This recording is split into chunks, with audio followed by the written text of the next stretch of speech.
Fala pessoal, bem-vindo a mais um Tech Recap. Aqui é o Renan Otero falando com vocês, arquiteto e engenheiro de soluções da Multiclara. Um extraordinário ano novo para todos, e nesse evento mensal a gente vem falar um pouco das novidades de Microsoft e Google que essas grandes empresas têm trazido aqui para o mercado brasileiro.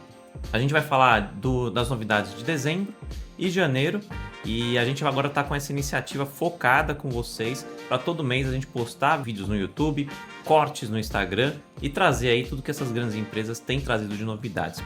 O foco, pessoal, nesse mês a gente vai falar um pouco de novidades que o Google está trazendo no Google Workspace, nas ferramentas corporativas, e um dos grandes lançamentos da Microsoft, que é o GPT 5.2 dentro aí do ecossistema do Copilot.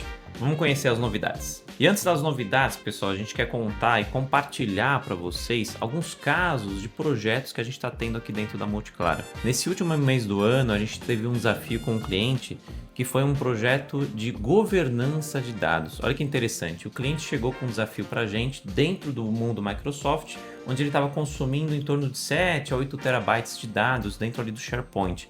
Ele virou para a gente e falou: Multiclara, a gente precisa reduzir esse espaço, eu estou pagando muito por esse espaço, o que a gente pode fazer? Então, antes da gente falar de tecnologia, a gente falou para ele: olha, a gente precisa falar de governança de dados, como é que você organiza seus dados, quais são as políticas de exclusão dos seus dados, como que isso está definido dentro da empresa, se está definido, se não, a gente te ajuda a criar todo esse plano passo a passo e implementar esse projeto dentro da sua empresa para que aí com o passar do tempo a gente consiga reduzir o volume de dados. Então fica aí para vocês conhecerem esse caso que foi muito interessante. Se vocês precisarem de apoio, contem com a gente. Agora sim, pessoal, vamos contar as novidades para vocês. Dentro do universo do Google, falando de Workspace, a gente está focando na simplicidade de integração. Então a Google está trazendo algumas novidades neste sentido. A primeira delas foi que o Google Meet, para as empresas que têm as salas interativas, as salas com os dispositivos de videoconferência, onde você pode fazer check-in, ou às vezes apertando um botãozinho no tablet ou fazendo check-in para o seu celular, agora está lançando uma funcionalidade que simplesmente por você estar com o seu dispositivo móvel próximo, ele já faz o check-in na sala.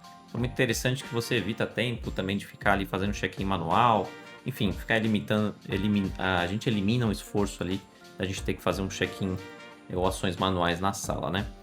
Outro ponto muito interessante que o Google está trazendo, que é o Google Vids, que é uma ferramenta do Google de edição de vídeos de até 10 minutos, corporativos, ou para você também usar na parte de marketing, mídias, para alguns trabalhos específicos, está trazendo o poder do VEL 3.1 lá dentro. Então, para quem não conhece o VEL 3, ela é a ferramenta de inteligência artificial da Google para edição ou geração de vídeos, e agora a gente consegue, dentro do Google Vids, Google Vídeos, criar geração de vídeos em retrato, vídeos verticais para redes sociais, vídeos horizontais. Então a gente consegue definir quais são as formatações, os aspectos dos vídeos para que você use esse conteúdo aí de forma profissional na sua empresa. Outro assunto, automação no Google Forms e no Gmail, pessoal. A Google trouxe pequenas mudanças que parecem não ser tão significativas, mas podem nos ajudar bastante no dia a dia. Então, no Google Forms a gente tinha uma opção de parar de aceitar respostas das mensagens, mas agora a gente consegue definir um prazo com algumas condições. Então, por exemplo, olha, se eu já tenho 30 respostas, já fecha essa pesquisa para mim, ou fecha essa prova, fecha esse desafio, enfim, para qual for o seu objetivo ali dentro do Google Forms. E isso agora é feito de forma automática, você não precisa ir mais lá, clicar no botão do formulário para encerrar ele. Tem uma novidade aqui que no mundo Microsoft já tem há um tempo, para quem usa aí reações nos e-mails, né? Tinha uns emojis aí nos e-mails lá na Microsoft, no Outlook. A Google trouxe aqui para o Gmail, então a partir do próximo mês a gente começa a ter reações no e-mail, então joinha, ok, gostei, não gostei, enfim, todos aqueles emojis ali que a gente conhece vão estar disponíveis aí dentro da plataforma do Google também. E o último ponto, mas não menos importante aqui dentro do universo do Google, dentro do Classroom, pessoal, que para quem também não conhece o Classroom, ele é uma ferramenta para a gente criar aulas ou passos a passos, enfim, focado ali no aprendizado das pessoas, onde a gente cria salas de conteúdos. A Google está trazendo uma funcionalidade que vem do Notebook LM, que é a criação de vídeos interativos, para poder criar provas, lições ou até conteúdos didáticos simplesmente com a inteligência artificial. Então olha que bacana, você pega um conteúdo que você tem da sua empresa, por exemplo, como que eu devo fazer o procedimento de cadastro do usuário no sistema A. Você coloca isso lá no Classroom e pede para ele fazer um manual, um passo a passo com vídeo, criar um desafio ali prático para a pessoa e pronto, sem você precisar criar esse conteúdo manualmente. E o último ponto que eu quero trazer para vocês é mais um ponto de facilidade de transferência de ambientes. A Google está trazendo oficialmente a migração de dados do Dropbox para o ambiente do Google, sem você precisar ter outras ferramentas de migração, tudo nativo dentro do próprio ambiente.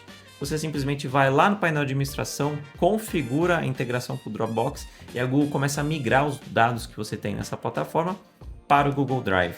Então isso é muito interessante porque barateia o custo de projeto e simplifica se você quer melhorar a sua empresa no sentido de organizar os arquivos com mais rapidez aí para o Google Workspace. Vamos lá, pessoal, falar agora de Microsoft 365 dentro do ecossistema aí dessa fabricante.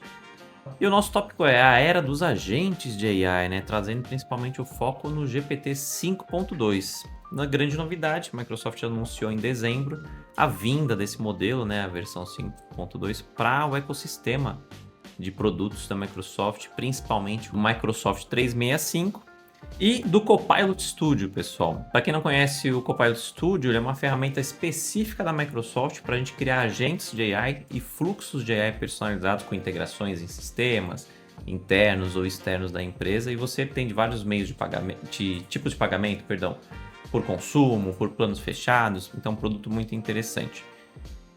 Isso tudo foi anunciado em dezembro e vem seguindo a política da Microsoft de sempre estar lançando aí os modelos mais atuais da OpenAI dentro da plataforma de ferramentas dela, né? Então a gente estava no modelo 5 e agora chegou o modelo 5.2, aumentando aí raciocínio, lógica está melhorada, respostas muito mais simples e diretas, evita também muita abstração da inteligência artificial e está mais atualizado. O banco de dados, né, da versão 5.2 está muito mais atualizado dos nossos dados hoje na internet.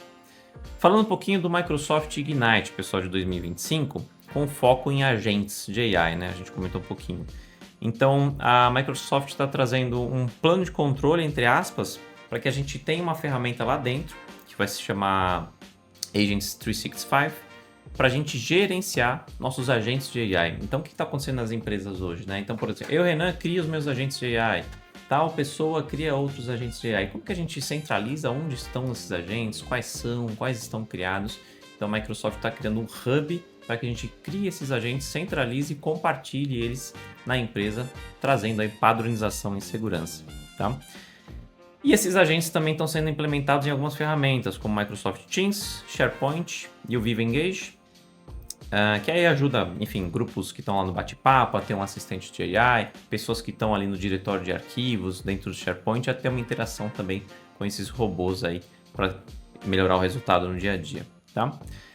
A Microsoft está trazendo a expansão de modelos, não está trabalhando mais exclusivamente com a OpenAI, então ela está indo para uma visão também de múltiplas AIs, né? Múltiplas fabricantes de AI, e está trazendo a Anthropic para dentro da plataforma também, além da OpenAI. Então em breve vai ter a disponibilização aí para os usuários escolherem qual AI que eles querem usar, se é o GPT, se é a OpenAI, se é a Anthropic, e escolher as versões dos modelos aí. Tá? Falando um pouquinho agora de Microsoft para pequenos negócios, Microsoft 365. Eles estão criando dois produtos, um que se chama Copilot Business, que é uma linha de assinatura onde a gente consegue trazer várias ferramentas de AI para a ferramenta, pacote Office falando principalmente, né? Então você ter seu assistente nos documentos, ter o seu assistente no chat, gravações de reuniões e assim por diante.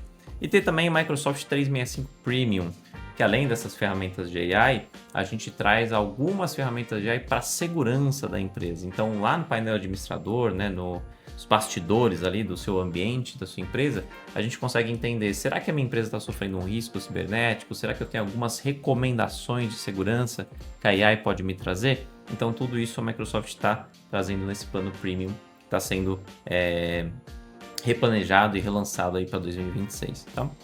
E por último, pessoal, mas não menos importante, a Microsoft está tentando se posicionar muito como uma empresa para a organização da soberania de dados. O que isso significa?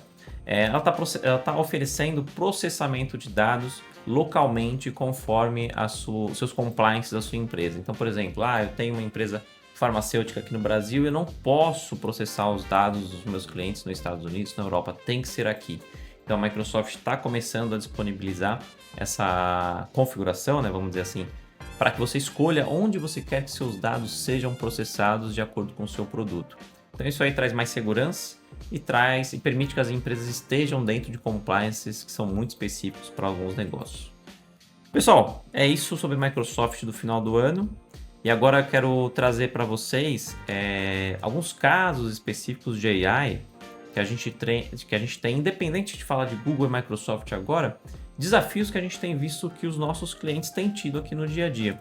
Então, um caso muito interessante que a gente estava discutindo aqui internamente, inclusive com o time aqui, foi para empresas que fazem construção de mídia, de marketing, precisam fazer flyers, banners, esse tipo de conteúdo. Hoje a gente consegue fazer um aplicativo simples com a AI, a gente tem testado já com algumas empresas, onde você coloca o conteúdo, explica como que é a estrutura da sua arte, os logos, cores, fontes, o que você quer, e a própria AI consegue já criar pré-modelos para você.